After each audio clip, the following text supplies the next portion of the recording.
We have an exciting program. My name is Shimon Shkury. I'm the president and founder of Ariel Property Advisors, and I'm very, very excited to welcome everybody here today. I want to start with thanking Ken Fisher for co-hosting this with my partner, Sean Kelly from Ariel Property Advisors. Ken Fisher is with Cozen O'Connor. And wanted to also thank all of our panelists, Sergey Rybak, Leon Goldenberg, Ian Ross, and Alyssa Zahler. I got you right. Cool. Alyssa told us that she wants to lease all of her space to McDonald's. Is that right? Yeah. We're going to talk about that. And we're going to talk about Leon's retreat to Puerto Rico as well, hopefully. Ken used to do that too. So we're excited to hear you speak in a minute. So New York City has been really in a different spot in the past few years. We did the same event in Brooklyn in 2019, right after HSTPA, and we're kind of doing it again right after Mamdani won. So I'm curious to hear everybody's opinion about where New York City is going, and specifically Brooklyn. If you look at Brooklyn as a borough, we all know it's going to be, it could be one of the biggest cities in the United States, which is pretty impressive. So it's its own thing. It's not just a borough in New York City. I wanted to give a shout out to all of our team here that's covering Brooklyn from Ariel Property Advisors. Where are you? Please stand up for a second. Oh, you're standing up anyway. That's awesome. And for those of you who don't know, thank you, Mike. And those of you who don't know, we also have a capital services group, not just investment sales, that has debt and equity, as well as a research and advisory team. With that, I'd like to hand it over to our host, Ken and Sean. Sean, you need a mic, and we'll get going. Thank you. All right, so shameless plug. There's gifts from Cozen O'Connor on your seats, and there's packets with some of our research. For those of you who know, we have inarguably the best research on the New York City commercial real estate market. So take it home, dig in. I'm Sean Kelly. I am a recovering lawyer. I am a partner at Ariel Property Advisors. I've been working in the investment sales business in Brooklyn since 2009. The transformation, evolution of Brooklyn has been remarkable, but with great panelists like this leading the forefront, there's a lot more great things to come. So Ken, I'm going to turn it over to you. So good morning, everybody. I'm Ken Fisher. I'm just a Brooklyn Heights resident. I was walking by. I saw some familiar faces. I realized will always be the Brooklyn Historical Society to me. Eric, I signed the beam because I put some money in when they were doing the renovation. And I think it's appropriate that we're meeting here today because you all make history. When you build a building, when you maintain it, when you make it possible for a family to move to New York, you are part of making history, and Brooklyn's history has been captured in this building for many years. So I'm a partner at Cozen O'Connor. A lot of what I do is dealing with real estate. Some of it is for developers on the zoning side.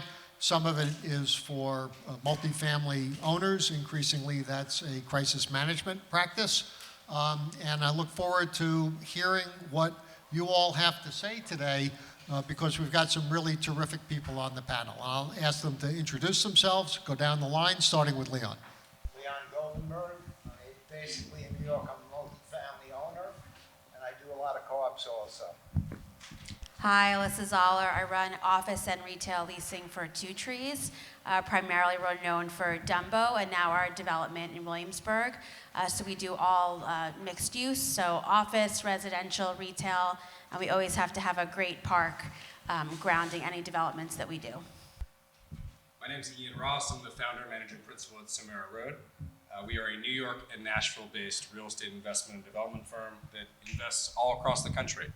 You guys can hear me. He wants me to have the mic up. Oh, recording, sorry. We invest all across the U.S., both value add and new development. I'm a Brooklyn resident. I live in the neighborhood. 3 beautiful kids that go to school right around the corner. Good morning. I'm Sergey Rybak. I'm one of the principals of Rybak Development. We are a new development firm. We specialize only in new construction.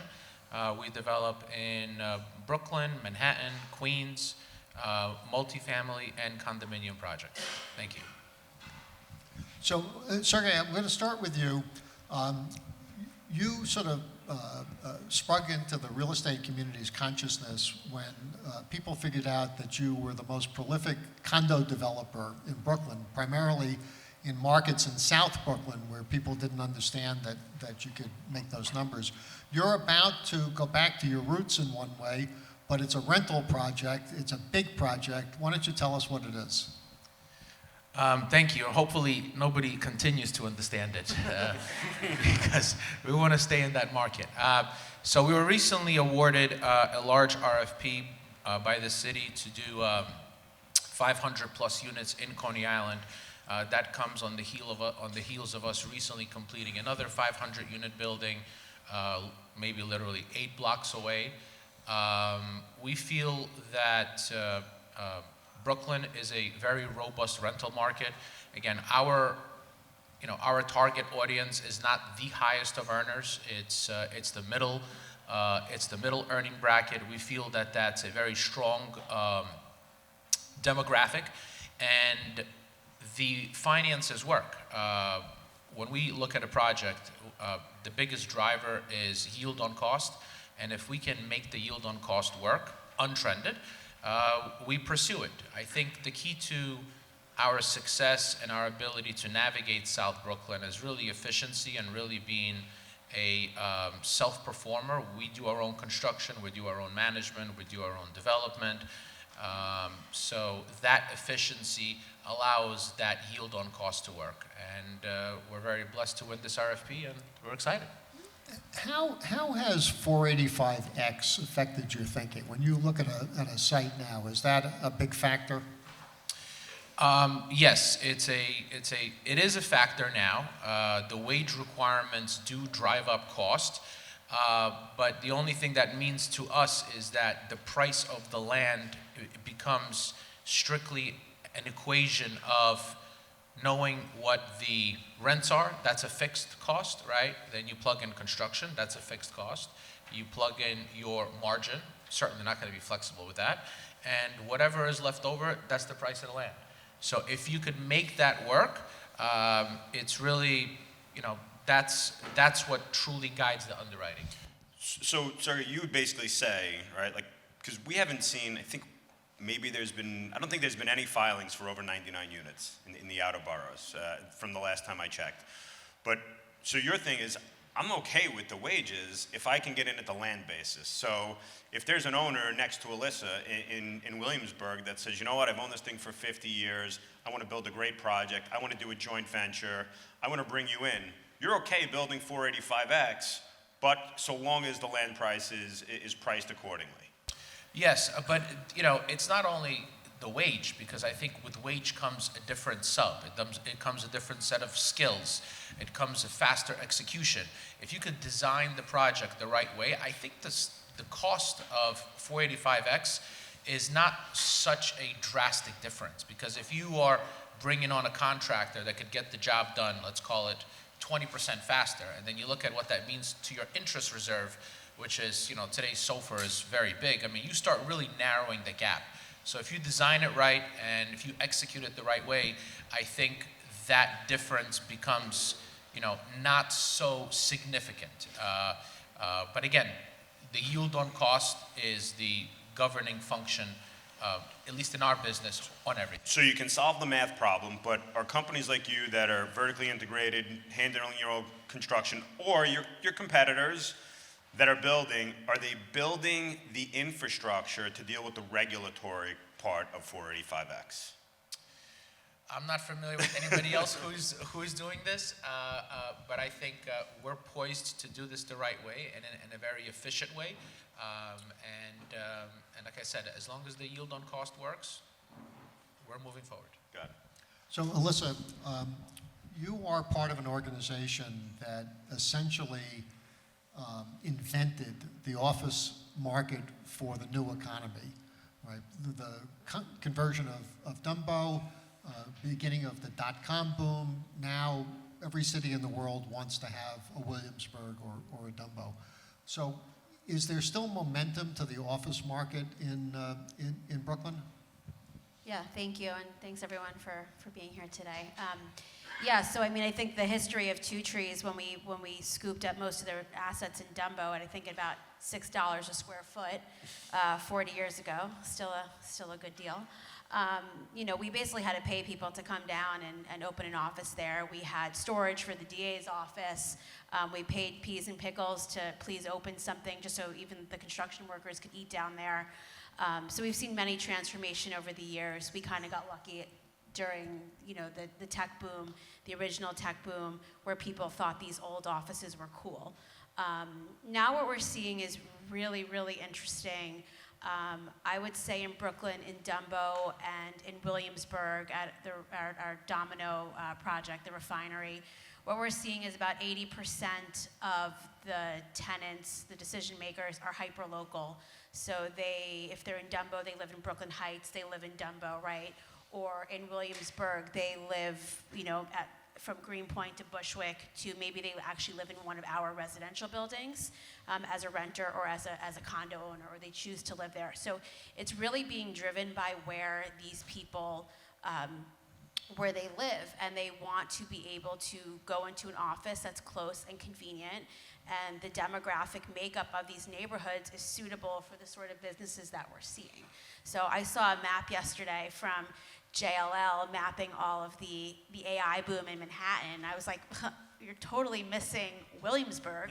Our buildings in Williamsburg are probably at this point, you know, for better or for worse, we're gonna see how it all plays out, 40 to 50% filled with the new tenants coming in are all in the AI space. And they live in that neighborhood. So we're seeing some interesting shifts there, and that's where the talent is as well. You know, both of the places where our buildings are dominated really still by tech and the creative class, and people wanting to be in neighborhoods that speak to sort of the culture of their companies as well, and that is, you know, probably not in Midtown Manhattan right now. Can I ask a follow-up? Sure. So question for you. You talked about the historic adaptive reuse product in Dumbo leasing really well. Tenants, companies, employers loving that space.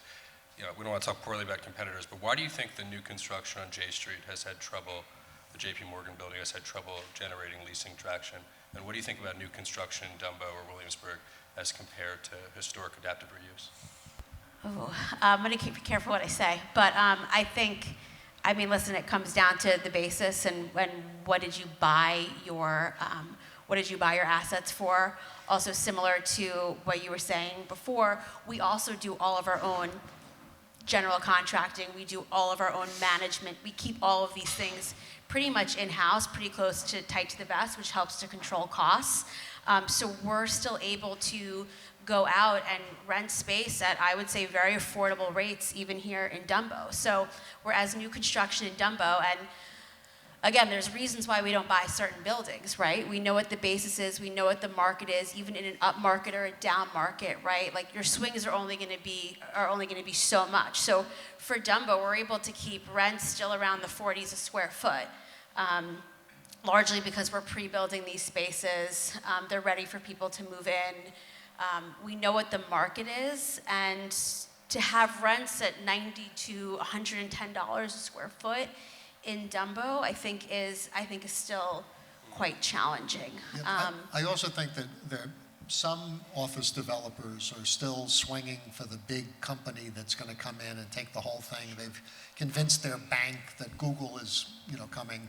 But one of the things we've seen in Brooklyn is it's hard to attract those companies, transportation, and likewise it is the local owners. In fact, it's a long pattern of that. One Pierpont was built because Dick Fisher, the then head of Morgan Stanley, lived in Brooklyn Heights.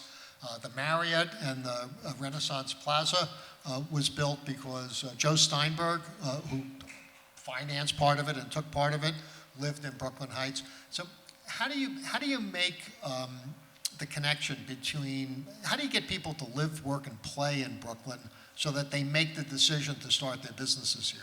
I'm gonna just jump in and say, 10 years ago, and I was a broker. I was doing some work for the Walentis family, doing some work on some other projects throughout Brooklyn, from Dumbo over to Williamsburg, and it used to be a sell. Like, this is why you should come to Brooklyn. This is why you should be here. Here's the transportation. You could take the ferry. You could take the subway. You could walk. You could live here. And it was just like, you're just regurgitating like why you should come to Brooklyn. And then finally, you get to a point and you're like, I don't need to sell Brooklyn.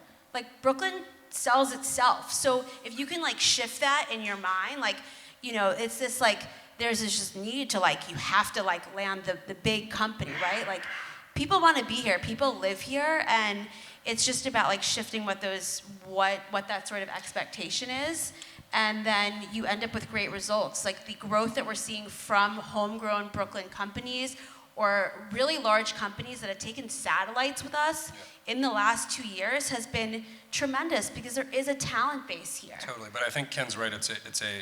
It's a smaller company. It's a founder-led company kind of market. 100%. I mean, it's all transit-oriented in the end. Getting worker bees from Westchester, from New Jersey, from Long Island to Brooklyn on transit is nearly impossible. I mean, my company's based in the financial district in Wall Street. I have challenges hiring from those areas of the state, the region, just being in the financial district, because they have to come from Grand Central, from Penn Station, and make an extra 30-minute commute. Brooklyn makes it even more challenging. So I think it's key that those founders are Brooklyn-based. It's smaller teams, it's smaller companies, because you're able to attract a smaller talent pool. Agree, 100%. So apropos of that, Ian, what a remarkable coincidence. You just made what I think may be your first big play in New York City, at least in a while. And it's walking distance from where you live. So, in fact, it's walking distance from where we are. What's that about? Yeah, so we are a real estate firm that invests and develops nationally. We do a lot of historic adaptive reuse, a lot of vertical new construction. We do luxury condos all around the country. We're a distressed investor. We love problems. And I've lived in Brooklyn Heights for 10 years. So if you put all those pieces together, I spent the last 10 years walking by the Hotel Bossert and staring up at what is, hands down the most important and iconic building in this neighborhood in Brooklyn Heights, and arguably one of the most important buildings in the borough. If you're not familiar with the history, the building was built between 1905 and 1909. It was referred to as the Waldorf Astoria of Brooklyn. It's where the 1952 World Series winning Brooklyn Dodgers. 1955. 1952.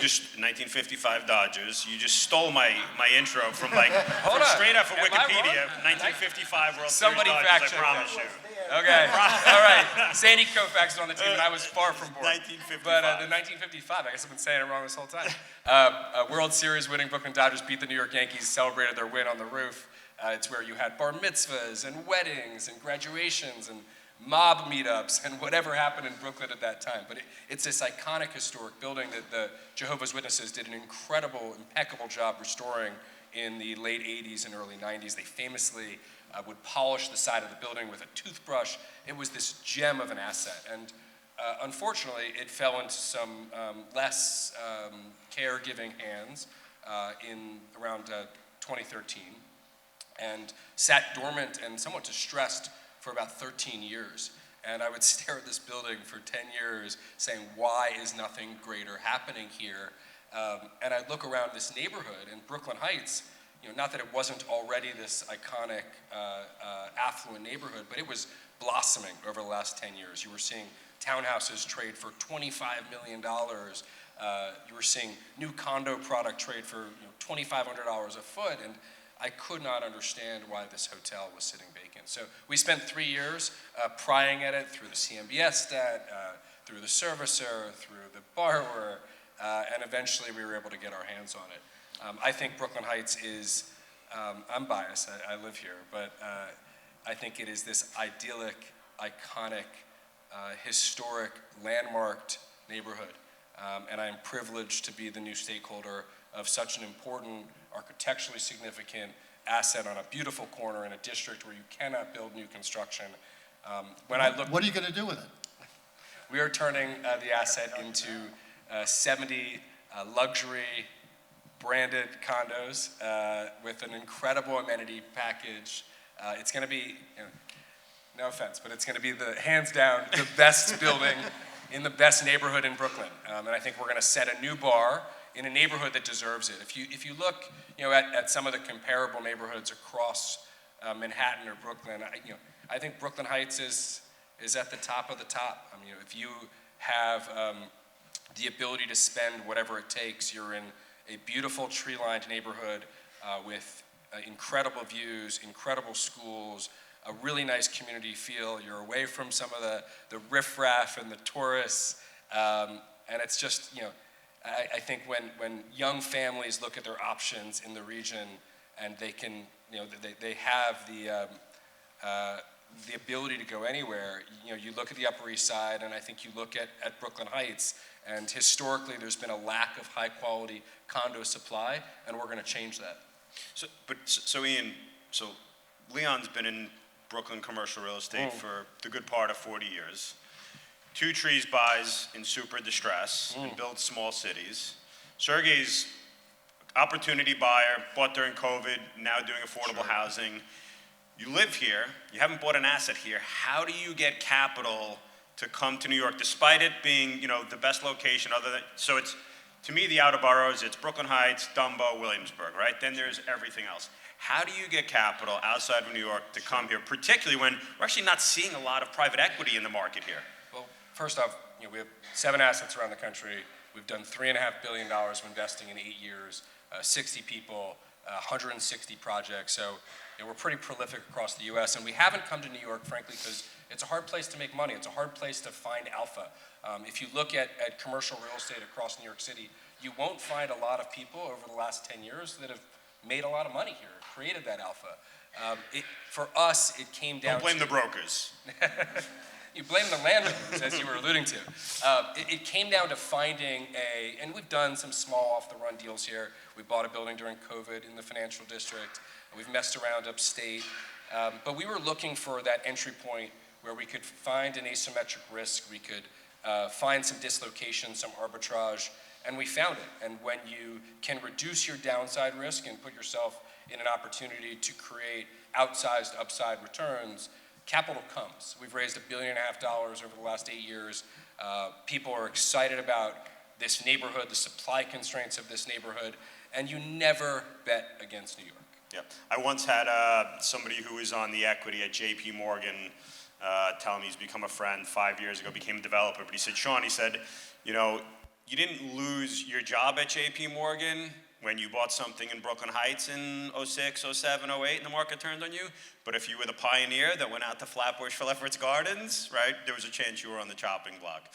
But I want to pivot. I want to come to Leon for a second, okay? Leon, you heard my partner Shimon earlier mention that we did this event 6 years ago, just post the passage of HSDPA. At that conference, Ken said, and Ken, correct if I'm wrong, but Ken said, it's going to take the legislature 10 years to figure out how bad the legislation is and 10 years to fix it. What are your thoughts on Ken's timeline? So I originally thought it would be 5 years. I was actually on the cover of a Jewish magazine telling people in 2019 it's time to leave New York. Should have listened to myself. I spent a lot of time with the legislation. I'm up in Albany. I'm at City Hall. I'm in City Council. I've spent the last 40 years with politicians. Mostly all was community-based until 2019 when I started talking about real estate. And 5 years, we're 6 years already now. We're almost heading to 7 years. And the problem is that the legislatures, if you talk to them on a one-by-one basis, on a one-to-one, and I do that on a regular basis, I have coffee with many of them, they all recognize that it's a problem. The problem is that they're scared of the DSA, they're scared of being primaried, and the way it works is they caucus up in Albany. So just to give you an idea, and I met with a state senator about 2 months ago, and he really laid it out. He says there are 5, 6 of us who understand what is going on in real estate. And then there are 10 pro-tenant. Now, when I say caucus, basically, it's only the Democrats. So anybody that votes for Republican in New York is wasting their time. The Democrats caucus, there's 40 members, 41 members out of 63. They don't have a supermajority right now. Wonderful. They caucus, they decide what legislation they're going to support. So the 5-6 people that understand that the laws have to change are then attacked by 10 vehemently opposition from from senators that are really only see the tenant side. And they're screaming and they're hollering. And then you have the other 25 in the middle that say, many of them are upstate, right? Leave us out of it. Leave everything alone. And just for people that think that a Republican can do something in New York, there are 49 in the Assembly out of 150. There's 100 Democrats and there's one seat empty right now. So 49 Republicans get together with 59 Democrats and they want to pass legislation. Whatever the legislation is, they want to pass it. What would you say? Does it get passed? Forget about it if the Senate votes on it. Will it pass the Assembly? So the answer is no. Because if you don't have 76 Democrats backing legislation, the Speaker will not allow it to come to the floor. So what's it going to take? We're saying increasingly foreclosures on multifamily buildings. 14% of all stabilized buildings are right now in pre-foreclosure or foreclosure. So the principal impact of that is wiping out equity and wiping out Equity's gone. and the debt. In some buildings, it's having an impact on tenants, not in all Definitely. buildings. Definitely across the board. So what percentage does it have to get to? And what do you do about property tax foreclosures when you have a government that doesn't necessarily believe in private property? So that is certainly going to be a problem, and they're going to realize that some of the things that people don't know. NYCHA has 177,000 apartments. What do they collect in rent? Anybody have an idea? Everybody thinks everybody's there for free. $2,000. Exactly. Did I tell you this yesterday? Of course. They collect $2,000. Now, they only really don't collect $2,000 because 10% of their rents they just don't collect. But basically, they're taking in $2,000 a month rent. You can look it up. It's online. You don't have to do a FOIL. I do a lot of FOILs for a lot of this information, but this is just online. Go to NYCHA. You'll see the financial statement of 23. I don't think 24 is up yet. And you can see it. They take in $2,000. With $2,000, they don't pay tax. They don't pay water and sewer. They don't pay insurance. They have a small insurance number of about 200 a year, and I don't know what that's for. Maybe it's workers' comp, I'm not really sure. And they don't pay mortgages, and they can't keep up with repairs. My average rent is $1,386. I pay tax, water and sewer, mortgage sometimes, and insurance up to wazoo. The mayor's talking about redoing taxes. Very simple to redo.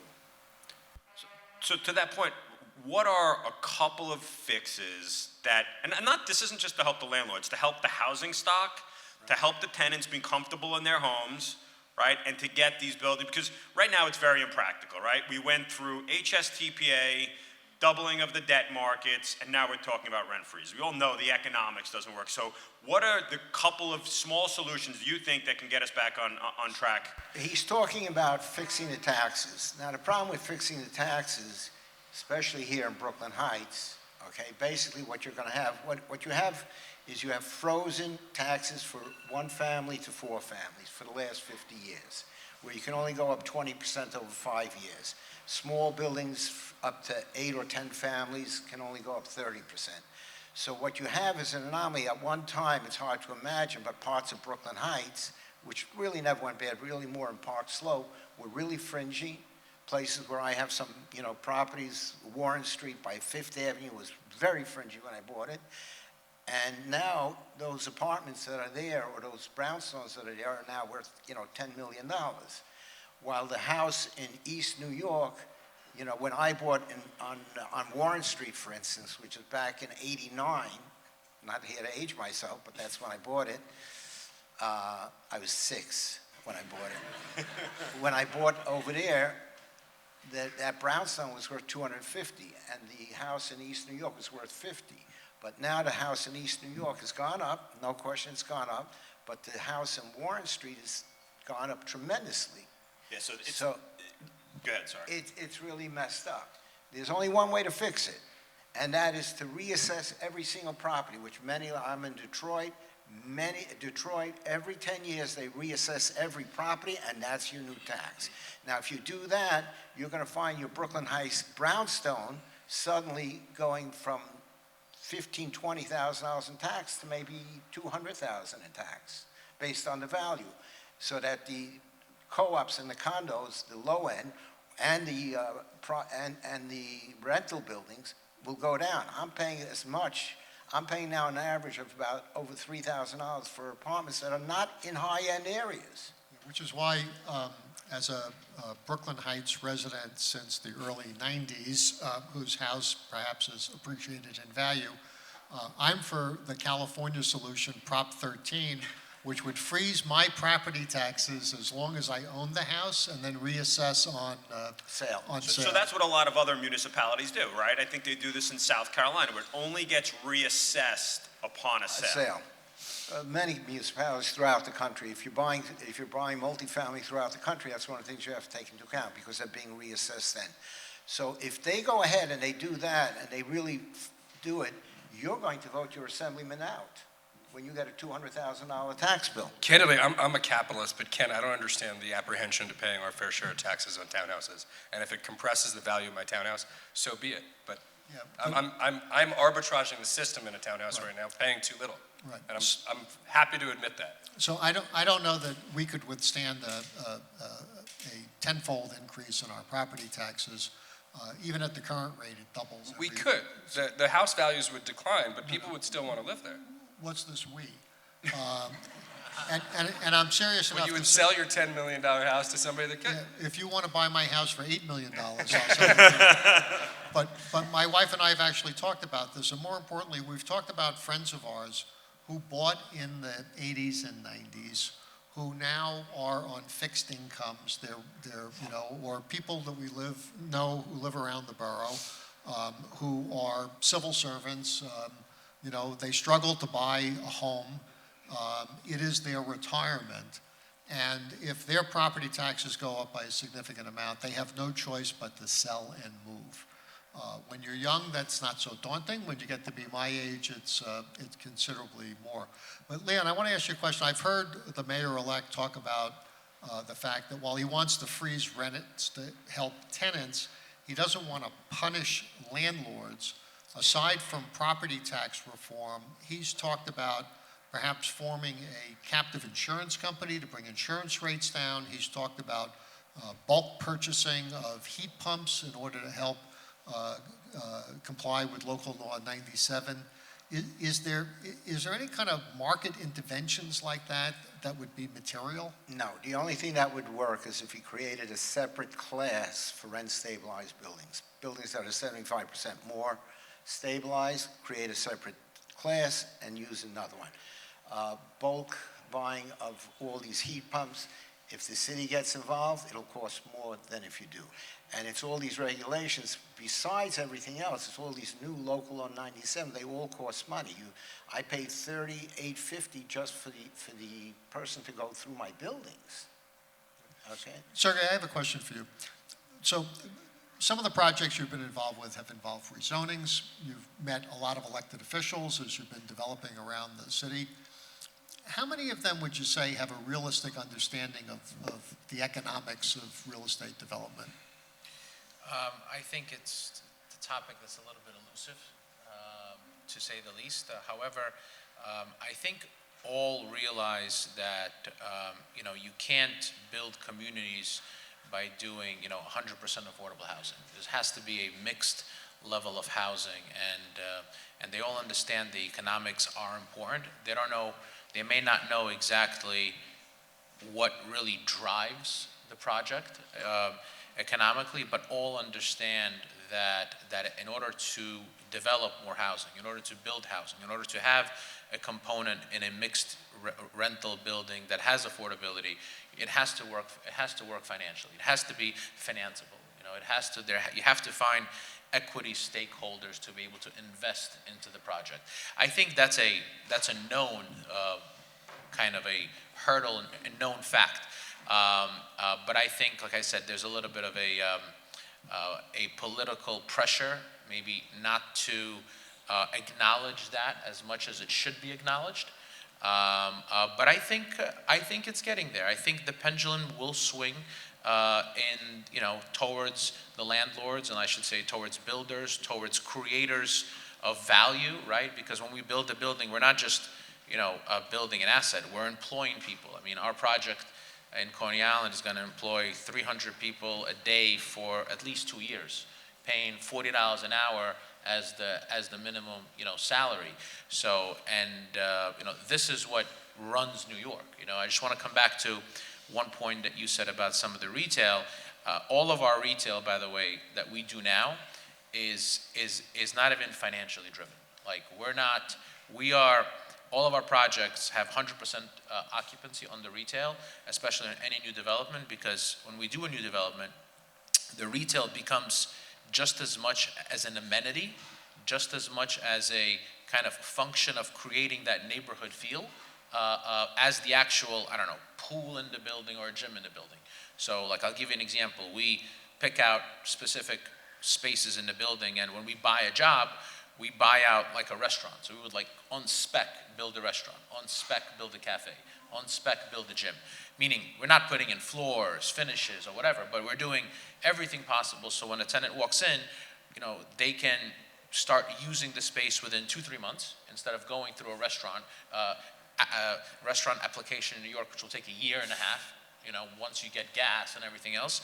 So we do everything for the individual just to hire an interior designer and make it a process that doesn't have any permits.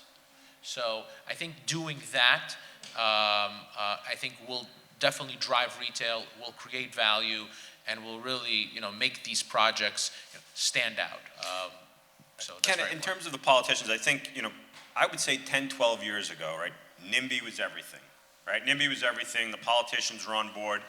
The last 5 years, 6 years, we've seen a big swing, right? Now everybody's pro-development, but what are you building? Where are you building? What are the community benefits that you're delivering with it?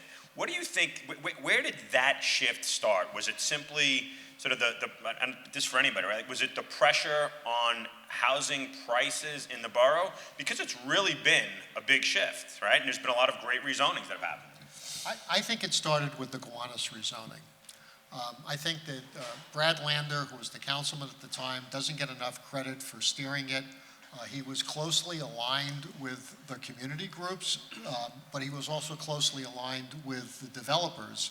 And the fundamental message to the city officials was that we need to build more housing because there's a housing shortage. And that started to catch on. We saw it in the Soho rezoning and a couple of other instances. Now, it's sort of an ideological tenet that the only way you're going to solve the affordable housing crisis is by building more housing. And one other thing, all during that same period of time, and Eric Eggquist has written about this, there was that perception that rezoning meant gentrification, and gentrification meant displacement.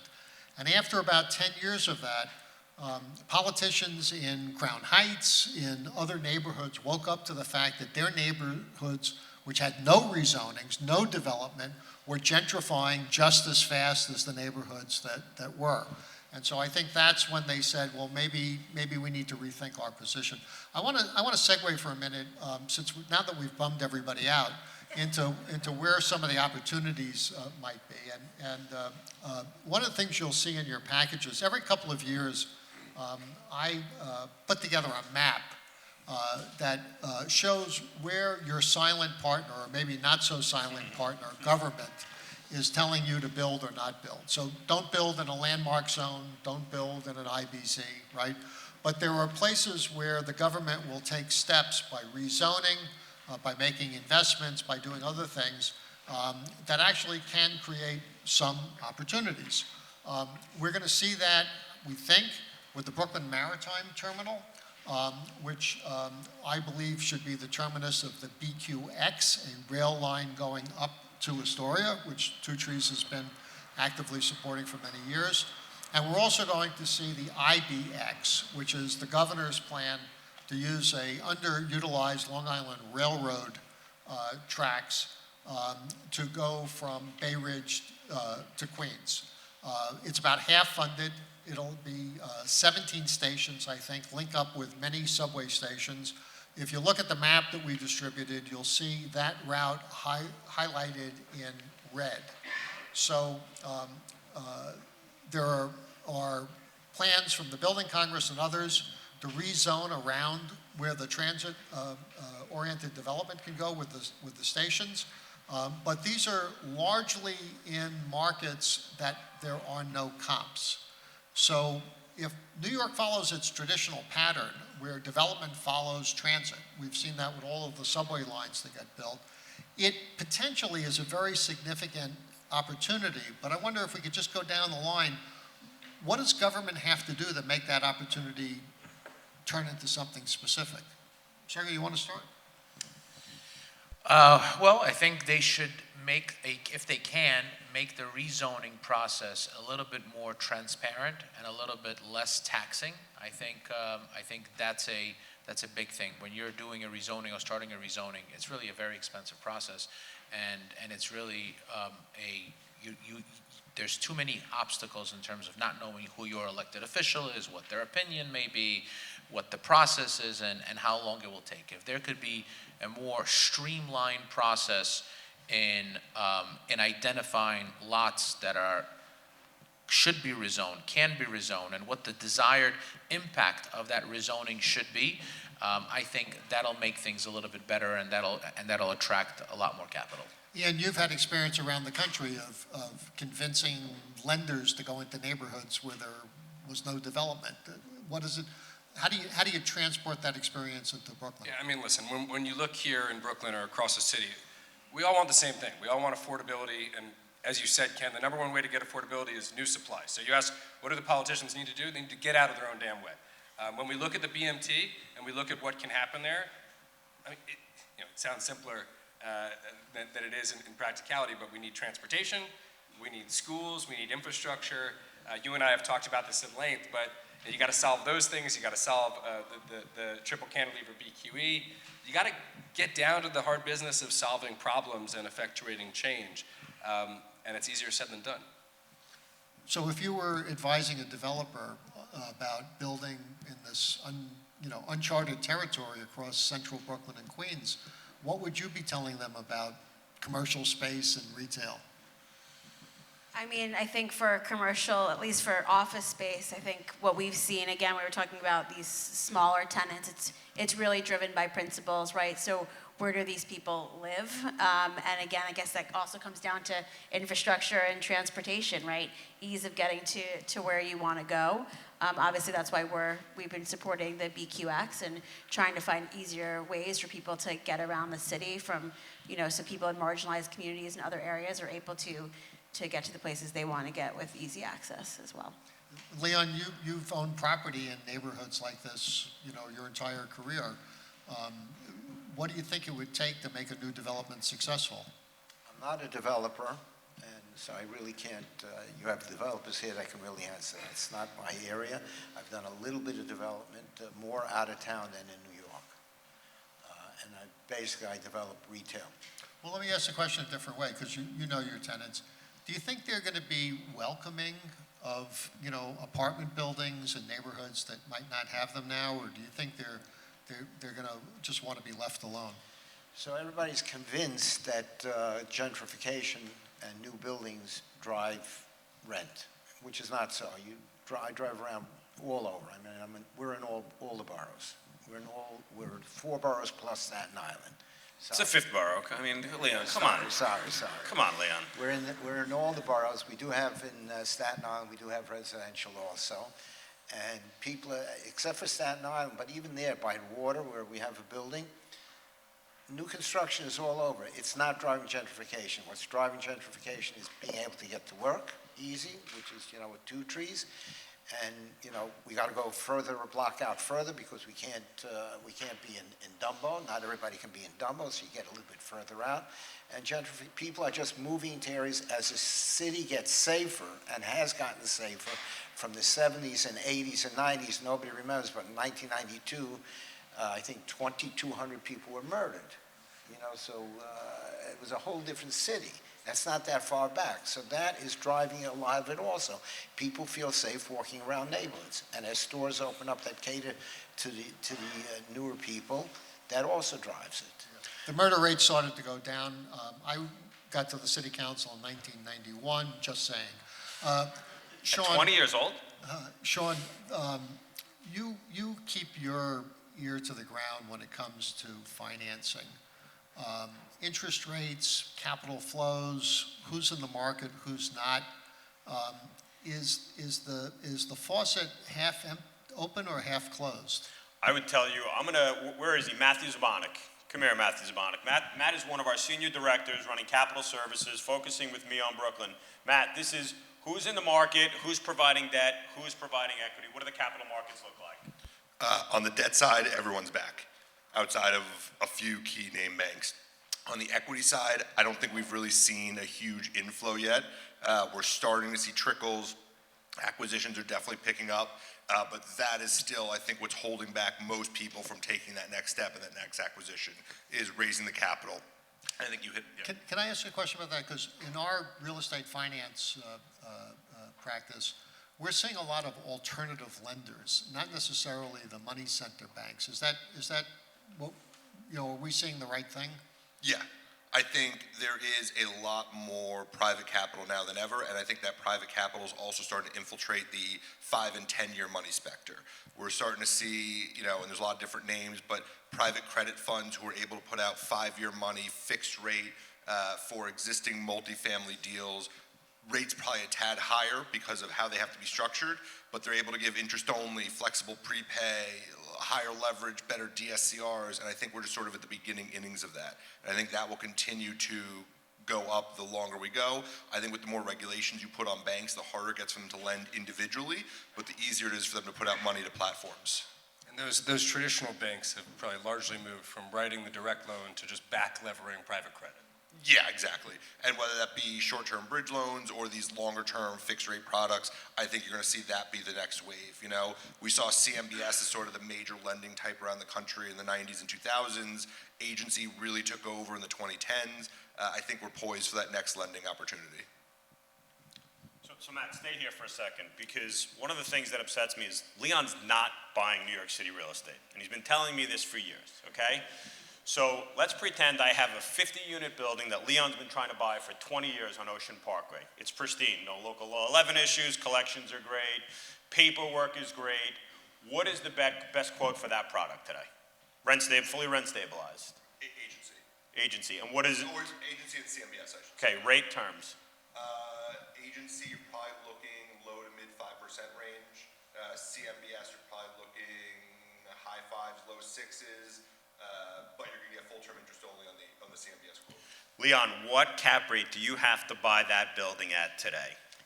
Whatever cap rate it is today, it's going to be lower tomorrow.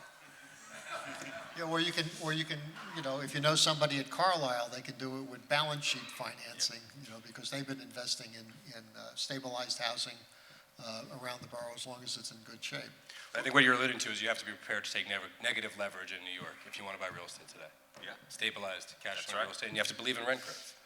And you have to believe in the lack of supply and continuously increasing demand, and the rents will grow. So let's go back for a second. So we talked about the BQX, the IBX, but realistically, these are 20-year projects, right? They're huge infrastructure projects, ton of bureaucracy involved there.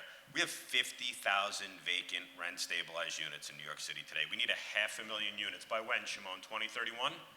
By 2031, we need 500,000 units. We have 50,000 units vacant. Leon, what's the key to unlock those units tomorrow? Allow them to move to market. There's nothing else. There's no other choice. Bottom line is, I have in Bushwick 2 next door. They're actually both 1A, both 1 bedrooms. One is 577 and one is 612. They don't need a lot of work. They're regulatory deals, so they were built in 89, 90, so they're not full of lead. Okay, but the bottom line is they still need 25,000. I rent it out for $577. I have to pay $115 for water, and I have to pay $75 for repairs, which I don't do right now.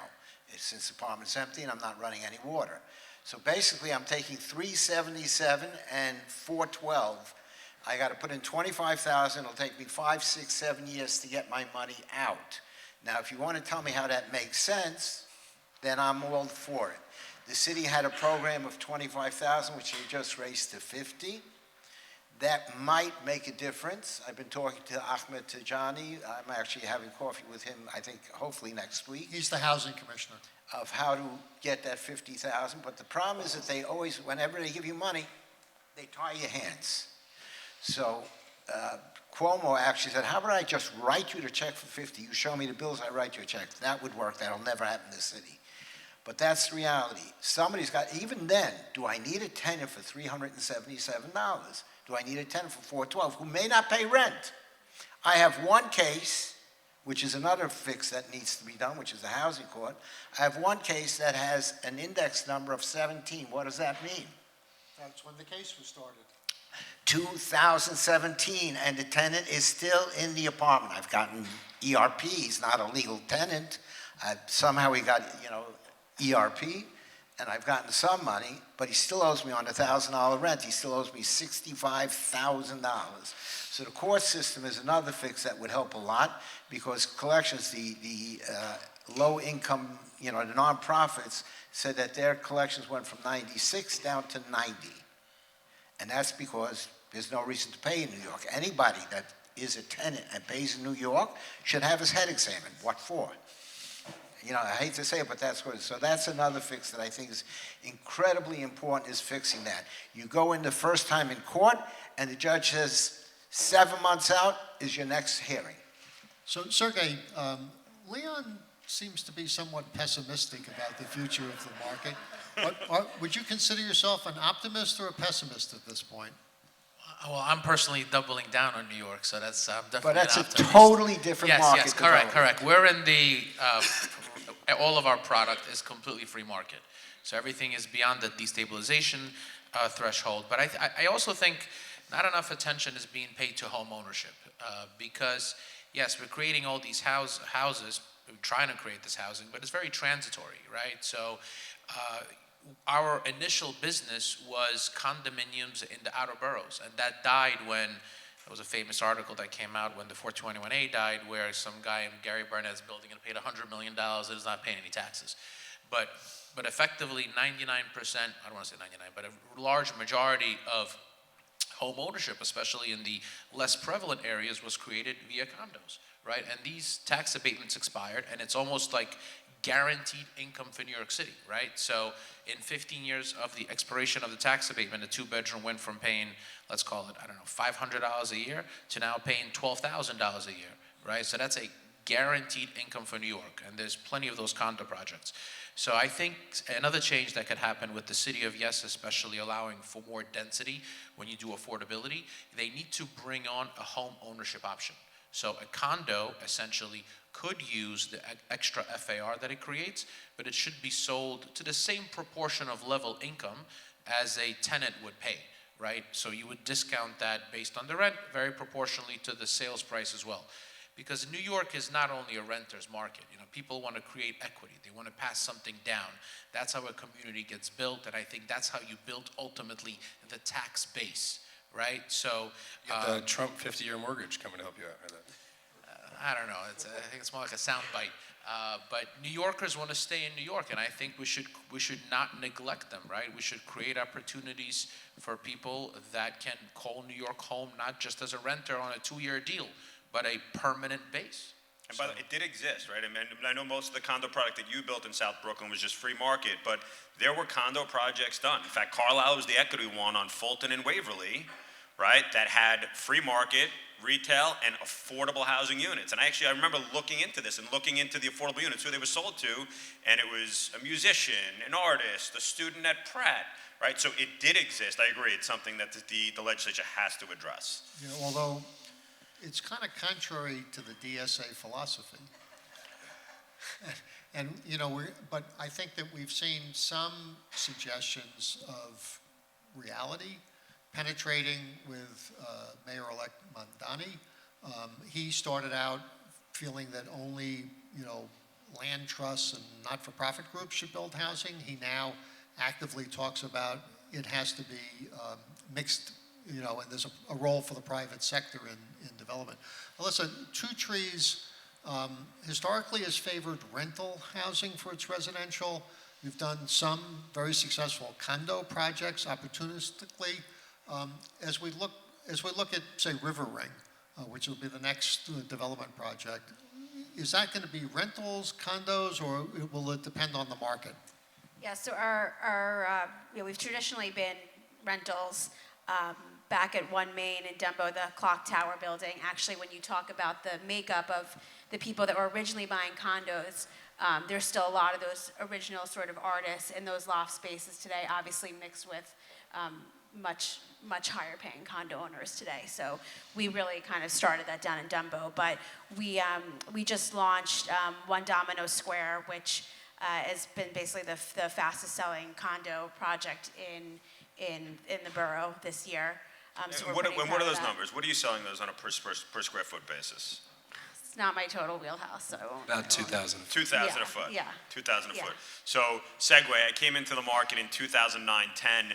You were buying condos in downtown Brooklyn for $500 a foot, and Yeah. you had a 25-year tax abatement. And now we're at $2,000 a foot. So we've seen a lot of success there. We're kind of like, we kind of go from project to project, and we basically base it on sort of the success we had. So we'll kind of build on spec, go ahead based on what we're seeing. So the building that we're building right next door, which is before River Ring, we originally had about 1,000 units there. We weren't sure what the mix was going to be. With City of Yes, I think we're now looking at about 1,400 units. So we're coming out of the ground right now on that. So that'll have a larger mix of sort of 3 bedrooms as well. Again, trying to attract and keep families here. And something really interesting that we're doing is that we're actually going to have a mix of condos. We're going to have 2 towers, a mix of condos in both. We decided to add some condos into what we thought was going to just be the rental tower, and we're actually going to have a little bit of a different mix there, a different product than, say, like our most high-end condos, to sort of attract different people in the neighborhood, different sort of entry point. So I think we're pretty excited about that. And then River Ring is, another 5 or 6 years out, and we're still playing with the mix of what that will look like in terms of rentals to condos, sort of based on the market. So we've been able to be pretty nimble based on what we're seeing. So you all have shared a lot of information, inside information with folks here today. I want to ask you a question as we get close to wrapping up. We'll start with Leon. Just go right down the line. What is it that you know now that you wish you knew when you were starting out in your career? Changes in the laws. That the future wasn't going to be as rosy as you thought it was? When I started in multifamily, and I bought my first multifamily, 1983. Okay, it was a penny business. You got a little increase in rent. Your expenses didn't go up as much. You got increases 4 or 5%. On a vacancy, you were able to turn over, which is another thing that the Rent Guidelines Board, which I suggested when I testified last year. I remember when besides the 3% that they issued, they also said if rent is below a certain threshold, you got an extra bump. So that's another thing that the RGB could do, and I suggested, but it doesn't go anywhere, because anytime you talk about an extra bump, that's a problem. And it was just putting together, we bought one building, managed to keep it going, you bought your second building, and like that, we acquired quite a few buildings.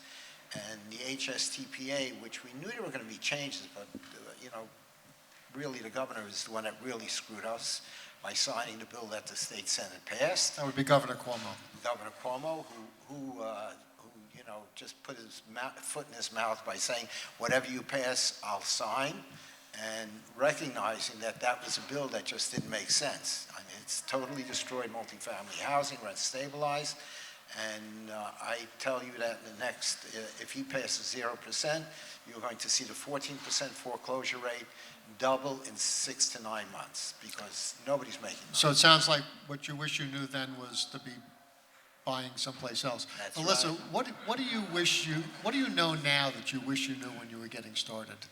I mean, I think just even in the last couple of years, if I'm just talking more sort of like granular on what we see with tenants, you know, it used to be like landlord rules, we know what's best, this is how we're delivering you the product, take it, leave it, do you like it, this is the price.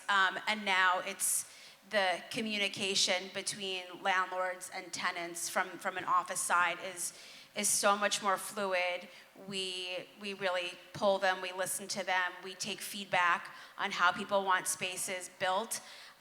We understand that, you know, the era of a, you know, 7 to 10 year lease for many of these tenants is not tenable. Like they can't do it. So figuring out how to deliver the sort of best product for shorter term deals, maximizing flexibility, building space efficiently and doing it the right way the first time so you're not constantly rebuilding for each new tenant. I think is a big change, right? Obviously, more hospitality-driven focus, and really, you know, caring about what the tenants need before, you know, the needs of what you think should be done and how it's been done. So just the ability to be way more nimble, even from, you know, from every 6 months, things change. Ian, what about you? What's a lesson you've learned? You know, I think reputation is everything. You know, you spend 10 years building a reputation, you can spend, you know, a week ruining it, whether it's tenants, lenders, investors, partners, doing what you say you're going to do really matters. But can I hit on one other thing? Sure. I'm sick and tired of boo-hooing New York City, and I think it's important to talk about that for a moment. I have a unique perspective. I grew up in Los Angeles. You know, we've invested all across the country for 20 years. I was in Austin and Nashville this week, and we invest in older cities like Louisville and St. Louis and Pittsburgh. There is nothing like New York City. If you want to invest in America, if you want to invest in the free world, you invest in New York, in Nashville and Austin. It's a cool story, but we are begging for demand. Here in New York, there is demand for everything. Is there value erosion and then value creation? Of course. Do we have a legacy office problem of a functionally obsolete office? Sure. But in the end, people want to be here. The talent pool is incredible. Our arts, our culture, our food. This is the best city in the world. We love boo-hooing our own position. People around the country love boo-hooing New York. They hate us because they hate us. This is the best place in the world, and you never bet against New York. Agree, and I totally agree with you, and I think we see it a lot with we have a unique position of having seen the demographics of our residential tenants, our office tenants, and people are moving here in droves. We're seeing it now. You can see the stats on the tech workers and the companies that are forming here. Totally. AI companies opening up shop here, Totally. where it would normally take them much longer to do. They just stay in San Francisco. They have to be in New York to be relevant, and you really see it. It's still an epicenter of live, work, play. 100%. I was actually, before this panel, I was scrolling the Real Deal to see if there was anything I should hit on today. And I saw the biggest 2 trades in Brooklyn last week were during, you know, a Mondame election cycle. It was a foregone conclusion. There were 2 townhouse trades at $5 million or just under in Fort Greene and Clinton Hill. I mean, $5 million is a ton of money to live in those neighborhoods. We never thought that was going to happen. People want to be in New York City. They want to be in Brooklyn, and it's You know, maybe the definition of the New York angst that those young, affluent people from all over coming to New York, coming to Brooklyn, are the ones who elected Mondani. Yeah. Sergey, what's a lesson that you've learned? I wish I would have figured out a way to keep all of the condos as rentals that we built when we used to build them at $150 a foot. That's probably a miss. Thank you. Sean? Expect the unexpected. Expect the unexpected, and although this is against my financial benefit, don't sell. Right? My mother grew up in Red Hook on Beard Street in a townhouse that's worth $2 million today. It's 1,100 square feet. My dad lived in tenement buildings, in 5 different buildings in Park Slope, and though my mother worked in Methodist. Stabilized? Yeah, yep. And my mother worked in Methodist for 50 years, but my dad was a union iron worker, and he worked on the Verrazano Bridge, and that was when everybody was fleeing. And we moved to Staten Island for, a single-family house with some grass. Had they bought the townhouse in Red Hook or bought a couple of tenement buildings in Park Slope, But would have been I a also nice want to inheritance. say, it didn't have to work out that way. So, my wife and I moved, I grew up in Prospect Heights. I used to tell people I lived in Park Slope because no one would come and see me if it was Prospect Heights. But we moved to Brooklyn Heights in the early 80s. And right about that time, the St. George Hotel was a welfare hotel. We used to, my kids and I would count the crack vials on their way to school. And when my son was 9 years old, his class was playing in Cadman Plaza Park, and there was somebody offering the kids crack in exchange for clean urine because they had to go take a drug test at one of the courts. So it didn't have to work out that the neighborhood would turn around, the city would turn around. It took a lot of hard work. It took a lot of concerted effort. It took people in the real estate and business community insisting that government do a better job.